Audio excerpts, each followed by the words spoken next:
তো বন্ধুরা এখন আছি বারকলিয়া পূর্বপাড়া গঙ্গা মন্দিরের সামনে।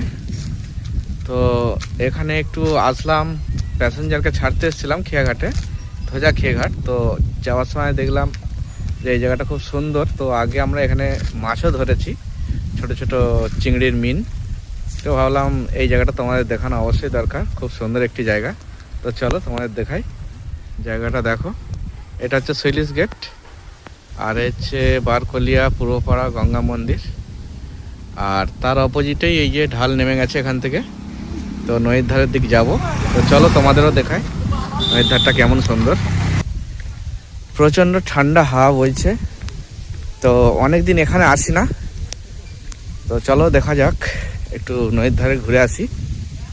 আর এই যে এখানটায় যে জঙ্গল হয়ে আছে একটা উপরে দেখতে পাচ্ছ, এটা আগে জাহাজকে সিগন্যাল দেখাতো, সেই লাইট হাউসের মতো অনেকটা। তো খুব সুন্দর একটি জায়গা। আগে এখানে এসেছিলাম অনেক সময় মিন টিন ধরতে, তো এখন আর আসি না, বহুদিন আগের কথা বলছি। তো চলো নদীর ধারের দিকে যাই। প্রচণ্ড ঠান্ডা বাতাস বইছে। এখানে অনেকগুলো নৌকা দাঁড় করানো আছে, ওইদিকে ওইদিক, তো এইগুলো। আর ওখানে নৌকা সারানো কাজও চলছে।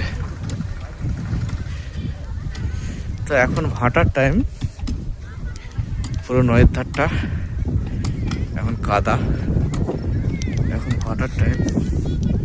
প্রচুর নৌকা দাঁড়িয়ে আছে। আর যেটা বলছিলাম, ওই দিকটা হগলাবান হয়ে গেছে, যে এটা উপরে সিঁড়ি বেয়ে উঠে উপরে জাহাজকে সিগন্যাল দেখাতো। তো এই হচ্ছে খুব সুন্দর একটি জায়গা।